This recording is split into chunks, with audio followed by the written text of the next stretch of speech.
Welcome to English BookCast. We're diving into Prehistoric Inscriptions of America today. By Bernardo Azevedo da Silva Ramos. That's right, and if you enjoy these deep dives Into these fascinating books, be sure to join the English BookCast channel and share the videos. help us grow We'll be exploring the idea that there are inscriptions and connections of a time before the history we all know. in the Americas. Bernardo Ramos presents his interpretations of inscriptions and traditions throughout the Americas And find some remarkable parallels. with ancient Mediterranean cultures. Exactly. So we'll be examining the key pieces of evidence. and arguments that he presents. Precisely. Ramos uses a variety of sources As he searches for a hidden window, into the past revealing interactions between civilizations we typically think of as separate.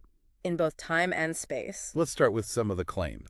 and locations that Ramos discusses. He starts by mentioning Chirope in Messenia, And he connects this to Cipsalo, the king of Arcadia. who married Cresponte, the Messenian king. Yes. And Ramos also highlights Girope appearing in a Voltairian tragedy. And as a star in the Pleiades constellation. Why this connection? I think it's fascinating how Ramos brings together so many different threads. Like geographical location. Names from classical Greek mythology. Even the stars. He's laying the groundwork for his central idea. That names and places in the Americas. Might hold echoes of the ancient Mediterranean world. And the Pleiades is important for later discussions. When we talk about constellations. Right, so these aren't just coincidences. But potentially the first hints of a deeper connection.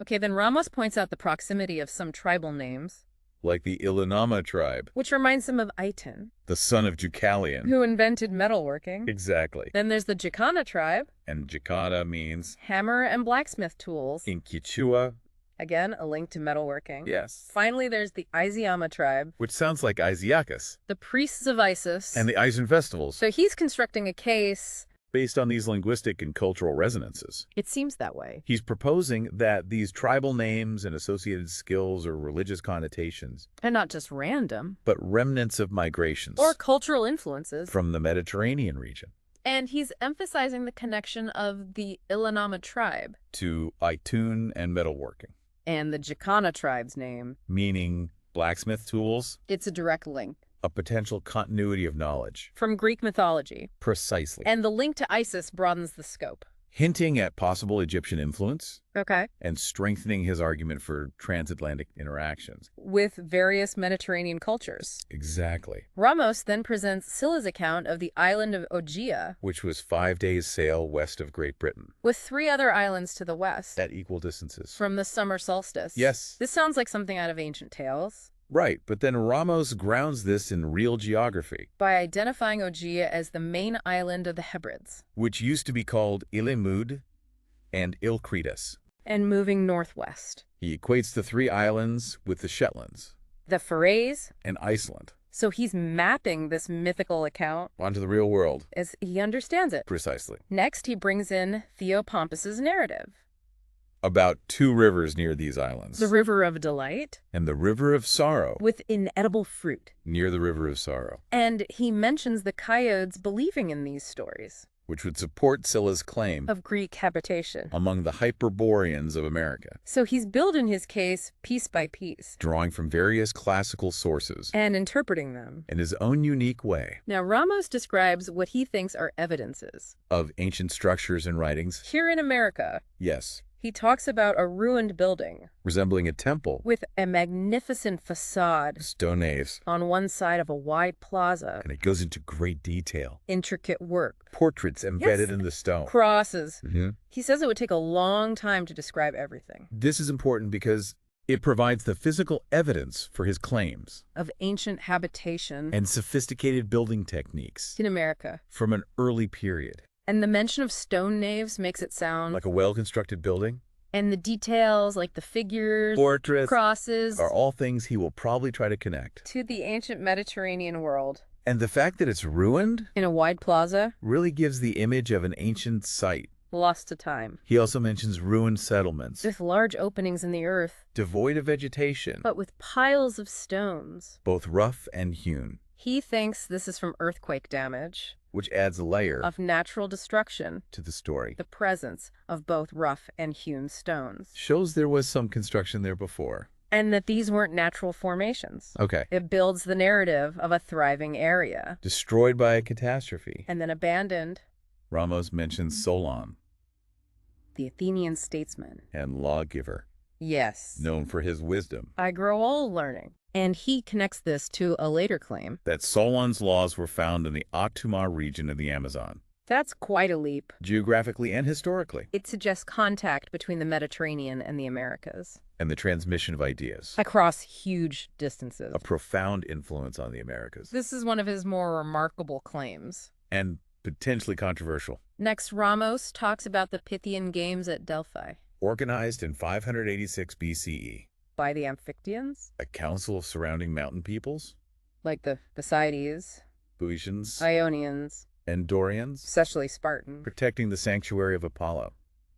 What does this have to do with American inscriptions? Ramos likes to draw parallels Between Greece and the Americas, in terms of organizational structures and religious practices. by describing the Pythian Games and the Amphictyonic League, He might be suggesting that similar organizations things centered around religious sites, existed in prehistoric America, potentially established by the same groups, responsible for the inscriptions, looking for patterns across the Atlantic. suggesting a shared heritage. Or influence. Exactly. Let's talk about calendars. And celestial connections, Ramos explains the ancient pagan names for the days of the week. and their Israelite equivalents, He then presents the order of the 7 wandering stars. based on perceived distance, So how do calendars and celestial bodies? tie into prehistoric inscriptions, Ramos is trying to show shared cultural and intellectual frameworks. between the Mediterranean and the Americas. Okay. The astrological ordering of the planets was a common view He might find similar systems in the inscription, or other artifacts. which would bolster his argument for ancient connections. Now let's look at archaeological investigations. And the Pedro Livrada inscription,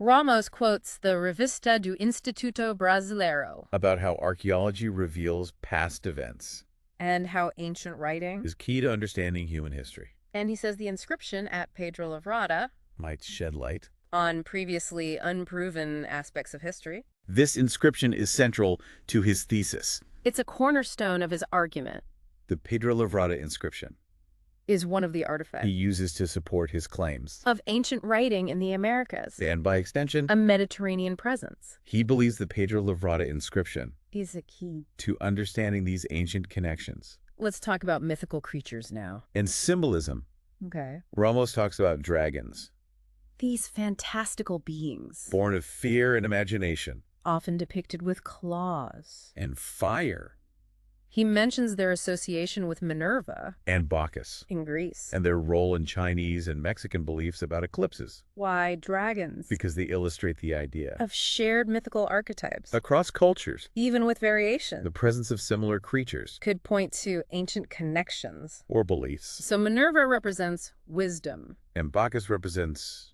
frenzy, and he's highlighting the potential for deep links, rooted in the past. possibly carried to the Americas. Ex- Next, he explains the St. Andrew's cross 2 bars crossed diagonally, and contrasts it with the Egyptian cross. with right angles, He says the St. Andrew's cross was a Roman instrument of torture, whereas the Egyptian cross is a hieroglyphic symbol, of divine attributes, eternal life. immortality, It represents the zodiac and the sun's position. at the cardinal points. So he's helping us interpret Cross-like symbol in American inscriptions by giving us a framework. based on ancient traditions And the Egyptian cross is connected to the celestial theme that we discussed earlier, yeah, showing how these symbols are interconnected. across different domains of thought Now let's turn to constellations. and their stories. Ramos explains the Pleiades constellation, Its Greek name meaning many. or to sail, And he recounts the myth of the 7 daughters of Atlas and Pleione. who committed suicide and became stars, He mentioned the Pleiades earlier. with Europe. So this is another piece of the puzzle. By recounting the myth He's giving us context for potential references to the Pleiades. in American inscriptions or traditions And the name Pleiades could be related, to seafaring. using the stars for navigation. Precisely. He also describes Ursa Major, And Ursa Minor detailing the 7 stars of Ursa Minor, form a square and a tail, with Polaris at the tip. used for navigation. And he mentions the guards, The two outer stars. helping to locate Polaris. Yes. So knowing the constellations Will be crucial for voyages. across the Atlantic He's highlighting the level of astronomical knowledge, of ancient peoples. implying they could have crossed oceans. And the guards show The sophistication. of their navigation techniques. Exactly. Let's move on to ancient customs. And honors. Ramos discusses the Greek origins of crowns in Rome Initially used for gods, and military virtue. before being influenced by Asiatic luxury. He says there were 8 types of crowns. Each with its own design Material.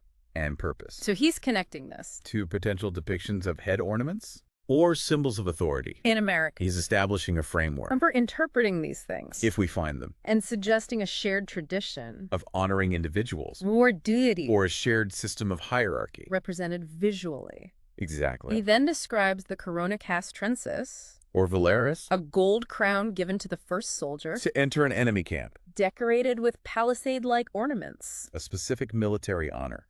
He might be looking for similar symbols, Military achievement From if we these- find them, suggesting a shared military tradition, at the very least. a common way to represent military prowess. Precisely. Now for some linguistic interpretations. Okay. Ramos says the Latin word lupus Meaning wolf, might come from Greek words meaning to seize a prey.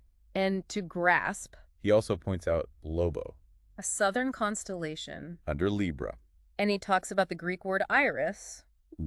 which can mean to say. How important are these linguistic connections? They're very important to his method. He's trying to find links, Not just between Latin and Greek, but also to American languages. or even the inscriptions themselves. The example of lupus suggests A shared understanding of the wolf, across these languages. and the iris example. It's more speculative. But it links the goddess. To communication. These are just individual links But he's building a cumulative case, that all these echoes. point to a deeper connection. Yes. Now Ramos talks about deities. And their attributes. He explains Saturn, The Greek Kronos, who dethroned his father, and devoured his children. except for Jupiter. Right. He describes Mercury, The Greek Hermes, god of eloquence, commerce, and thieves, messenger of the gods. who led souls to the underworld, He was known for his tricks, stealing things from the other gods, and he was often depicted as a handsome youth with wings. and a caduceus. Exactly. Ramos also talks about the ancient belief, That Earth was the universal mother a magnum mater. who had an oracle at Delphi Why is he outlining these Greek figures to establish a framework. for interpreting representations A similar figures in American inscriptions? or mythology. So if he finds things similar to Saturn Mercury. or the Earth Mother, He'll argue it points to a shared heritage, suggesting a cultural link, to the Mediterranean. That's He's building a case for the transmission of religious ideas. across time and space Now we get to Ramos's interpretations. of specific inscriptions He gives numerous examples, of what he believes are words and phrases providing translations, into Greek and Phoenician, ranging from single words like strength, and Jupiter, to longer phrases, like equal and united according to the right. and God Jupiter is the best possible. This is where his linguistic analysis Really takes center stage. is the core of his argument, He's deciphering the inscriptions using Greek and Phoenician to support his claim. of Mediterranean influence in prehistoric America. Remember, These are his interpretations. which are open to debate. He also mentions Jose Targino de Cruz's article, About inscriptions in Paraíba highlighting the 211 emblems that were copied. and the exploration of Fachado. So others have documented These markings, before Ramos, he's building upon their work offering his own interpretation. of the inscriptions Ramos then repeats the claim. that Solon's laws were founded unto mine, This is a huge claim suggesting a deep and direct influence from ancient Greece. on the Americas. If true, It would be a remarkable discovery it would require a lot of evidence. to be accepted He ends this section by talking about a lost civilization being rediscovered, through his research. and that of others. He sees his work as uncovering a hidden chapter, In human history, a civilization in the Americas. with connections to the Mediterranean. He's bringing this forgotten history to light, Ramos then mentions P. Francisco de Meneses. whose work he considers valuable, Even though Meneses was looking for treasure, which he didn't find. so he's acknowledging, Earlier interest in this topic. even if the motivations were different. Exactly. He then talks about Set cidades. 7 cities In Piauí. south of Piracuruca, Described in an 1886 Gazette. with local superstitions surrounding the site It's another hint. of lost settlements Okay. and a mysterious past. Ramos also talks about the challenges. Of studying these inscriptions Getting accurate drawings and facsimiles can be difficult. because of the weather It's a terrain. and the time required. He's being realistic. About the difficulties His research. and the limitations of his data. He mentions the Itamaraca inscription. Mentioned in the Museo National Archives, He tried to get a mold of it. which was unsuccessful, It shows an awareness of these in findings, Brazilian scientific circles. even if his interpretations are debated. He also talks about an inscription, In Varana Faxina, São Paulo. reported by Dr. Domingos Jaguaribe Filho. Who wanted Dr. Orville Derby to verify it? So not all inscriptions were attributed. To Mediterranean origins This shows a recognition. of potential native writing systems. It's a very important point Ramos then explains the difficulties of interpreting ancient inscriptions. because of rough surfaces, Simplification of characters, inverted letters, small strokes representing letters, adaptations to fit figures or symbols. and errors during copying. He's acknowledging The complexity of his work, It's challenging work. full of potential problems, He highlights the need for rigorous analysis. and an understanding of the languages involved. There might even be multiple interpretations Ramos then analyzes the name Quito Tito Quio. found in various inscriptions. He thinks Quito and Tito are names. And Chios refers to someone from Chios. He connects it to a ruined temple portico In Bahia, and the victory of Pisistratus, suggesting it represents a legislator. or someone important This is a key element. in his decipherments He links these names to Greek individuals and events to support his theory. of a Mediterranean presence in the Americas, And it suggests a level of societal organization. and cultural transmission He provides more examples, of individual words and their interpretation. like lack of reason, Fiber or strength. and equal or just, He describes an aroa near buried stones with inscriptions. and references an illustration These are concrete examples. of his decipherment attempts. The word suggests. A variety of topics. Covered in the inscriptions. From negative trace To positive attributes. and ideals. And the aroatry provides A specific location. where the inscriptions were found. He then gives even more examples, Of inscriptions and their interpretation. including corrections of transcription errors, And recurring words. like isos, Meaning equal. osios, Meaning divine justice. and aioi. Referring to Jupiter. He also discusses interpretations Related to divine beings. and power Reinforcing the religious. and legal themes The repetition of these words. with consistent interpretations Shows the consistency. of his findings. Okay. It supports his argument for Mediterranean influence And suggests a coherent system. rather than random symbols. He then talks about the Cantagallo inscriptions And Alexander von Humboldt's observations, of characters on the banks of the Orinoco. suggesting a higher water level in the past, So some inscriptions might be submerged now. or hard to access, This adds to the complexity. of the study. And it shows that these inscriptions Aren't unique to Ramos, but were observed by other scholars. Humboldt's observation About the water level. could explain why some markings are inaccessible They might have been submerged. and preserved, Ramos also mentions the Amazon River, and the Cunuris River. where Orellana encountered female warriors. It's a historical anecdote, Not directly about inscriptions. but it adds to the context Of early encounters with the Americas. and the fantastical stories that emerge. Ramos wants to make it clear. That he's trying to provide Credible interpretations of these markings, not just doodles. or the work of savages. He believes they heard historical information.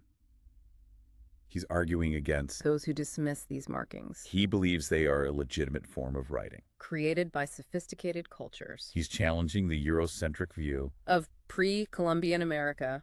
He then talks about Dr. Theodoro Sampaio, Who studied inscriptions across Brazil. Guyana. And the Orinoco and Amazigh valleys. Sampaio believed these markings. Could help us understand. Similar findings in eastern Brazil This shows Ramos is part of a community of researchers. studying these discoveries. Sampaio was respected So his work gives credibility to the idea that these markings are important Ramos is built on the work of others. who share his interests. He also mentions the firmness And lack of hesitation, and the strokes, suggesting skill confidence, in the engravers. This challenges the idea That they were just casual marking. they were intentional. And meant to convey meaning. Then he talks about inscriptions in Vara, interpreted as markings of a necropolis. So not all inscriptions Are linked to outside influences. This shows an understanding That indigenous cultures, might have had their own writing systems. for various purposes, He mentions inscriptions in Aguas Belas, Pernambuco revealed in 1876. and published in 1923 So there's a historical record of these findings considered important enough. to be published. Yes. He then describes inscriptions On a rock in Rio Branco, near the Tobacco and Tarama Mountains. close to British Guiana, So these inscriptions are widespread, across South America, suggesting they're not just isolated. but a more general phenomena. That needs an explanation. Exactly. He mentions on Freud Theron's report Of Hebrew-like characters, in the same region. but he couldn't get example It's another potential link. to the Mediterranean. He discusses the Ipura River Its philology, and local names showing his attention to linguistic details. by understanding the indigenous languages, He hopes to find connections. supporting his theories, It's an interdisciplinary approach. combining inscriptions Linguistics. and local knowledge. He mentions the Morro da Gávea engravings In Rio de Janeiro, and links them to his present work. these engravings are famous. And debate He believes they're important to his thesis. about Mediterranean influence. He then describes rudimentary mortars Found in the Sambakis, of Santa Catarina along with rolled stones, and zuliths. carved animal figures. This makes him think. The Sambaki builders were more advanced, Than we thought. or they got the artifacts from elsewhere. It's a puzzle. About their capabilities. And interactions. Exactly. He points out the lack of research In the Amazon, by Brazilian institutions. he thinks this is hindered Our understanding. of the inscription, He's critical. of the lack of exploration, He thinks we need more research. to understand the connections he's proposing. He discusses interpretations of figures, That might represent Montezuma, as well as sun symbols animals. and dwellings, He thinks viewing them just as art. has prevented us from seeing them as writing, He advocates a paleographic approach looking for written characters. to understand their true significance He gives more examples, of words and phrases like fate or misfortune, and equal or just trying to show they are decipherable scripts. with vocabulary and grammar. He talks about encountering direct communication. For ancient Chileans Who resisted the Incas? and the conquistadors, This adds a human element. to the discussion, He feels connected. to these ancient people, It's as if they're speaking. directly to us, He then interprets words related to deception, and virtue like hypocrite, and good, suggesting the inscriptions deal with morality and ethics, these interpretations show a complex understanding. of human behavior Ramos admits his conclusions might not be the final answer. to the puzzle of American prehistory. He recognizes his limitations. As an amateur epigrapher He's being humble. and open to future research, He returns to Solon and his views on well-organized cities. and individual liberty That's another intellectual link, between Greece and the Americas. this time through governance He talks about the linguistic diversity of the Americas, and the disruption caused by the conquest. leading to a loss of knowledge and traditions. This context is important For understanding the challenge of tracing ancient connections he mentions the Carib and Caber nations. and their interactions with other tribes Another example. of the diverse indigenous populations, He gives final examples, of words and phrases like demonstratives safe and sound, and fiber or violence. showing the scope of his decipherments He compares designs in Egyptian tombs, to those in American necropolises looking for parallels. in different civilizations. He mentions inscriptions Texas, and other locations showing these markings. aren't just in South America, He interprets one inscription as involving Soteros, from Greek mythology. showing the variety of themes, He observes feathered serpents, and similar flint tools connecting ancient imagery. to indigenous cultures. He describes Curigua A Mayan site with a preserved observation point. and a quarry The Guatemalan and government. protecting the site. It shows. The advanced civilizations. In pre-Columbian America, He mentions Mayan hieroglyphs, and Bishop Diego de Landa's alphabet acknowledging established writing systems. in the Americas But he thinks the inscriptions he's studying are different. and potentially older, He provides interpretation involving destruction, and the elevation of the spirit as well as the considerable wisdom of God. showing the inscriptions might have dealt with existential and spiritual themes, He then interprets the word boundary suggesting practical through uses, the inscriptions like marking territories. or defining spaces. It's a more practical application. For the inscription system, he interprets one inscription, As direct to satire is direct to force showing an understanding of social dynamics, and the power of language, to influence conflict a sophisticated view. of human interaction, He interprets a sacrificial collar, as God so great, linking an artifact. to his religious interpretations He emphasizes the widespread nature of this inscription system, across Central America. but acknowledges much of it is still unrecorded. It's a pervasive cultural phenomenon. He compares this ancient form, To telegraphic writing. noting the importance of context. When interpreting vague subjects, It helps us understand